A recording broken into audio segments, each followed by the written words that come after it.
રાજ્યના ગૃહમંત્રી એટલે ગુજરાત રાજ્યનો સૌથી મોટો ચહેરો છે.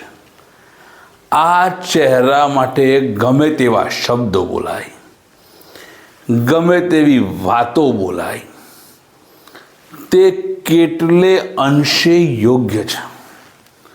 શા માટે લોકો રાજ્યના ગૃહમંત્રી વિશે આવું બોલે? નમસ્કાર, હું રાજન જોશી, બળકોમાં આપ સૌનું સ્વાગત છે.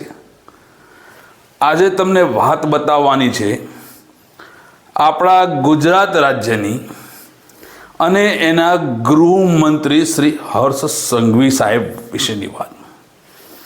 અમે એવી વાત બતાવવા જઈ રહ્યા છીએ કે તમને જાણીને આશ્ચર્ય થશે. આ માત્ર વાત હર્ષ સંઘવી પૂરતી સીમિત નથી, પણ મારા ગુજરાત રાજ્યની મિનિસ્ટ્રી વિશેની વાત થાય છે. મિનિસ્ટ્રી બદનામ થાય છે. ગુજરાત રાજ્યના ઉચ્ચ વ્યક્તિ કહેવાય એવા જે ગૃહ રાજ્ય મંત્રી છે, એમને 9 પાસ ડફોળ જેવા શબ્દો બોલવામાં આવે જાહેરમાં, ત્યારે એ અપમાન છે.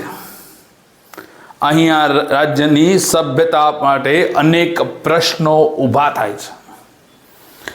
લાલજી દેસાઈ નામના એક વ્યક્તિએ એક ખાનગી ચેનલના ઇન્ટરવ્યૂ દરમિયાન ગુજરાત રાજ્યના ગૃહમંત્રી હર્ષ સંઘવીને 9મી પાસ ડફોળ જેવા શબ્દો વાપર્યા. આ શબ્દોથી મારા ગુજરાતનું નામ બદનામ થાય છે. પણ આવડી મોટી વાત રાજ્યના ગૃહમંત્રી સુધી પહોંચી હશે કે નહીં, એ વાત પણ વિચારવા જેવી છે. શા માટે રાજ્યના ગૃહમંત્રી આ લાલજી દેસાઈએ વાપરેલા શબ્દો માટે ચૂપ છે? આજે આપણે આ વિડીયોમાં સાંભળીશું લાલજી દેસાઈએ ગૃહ રાજ્ય મંત્રી હર્ષ સંઘવી માટે શું કહ્યું.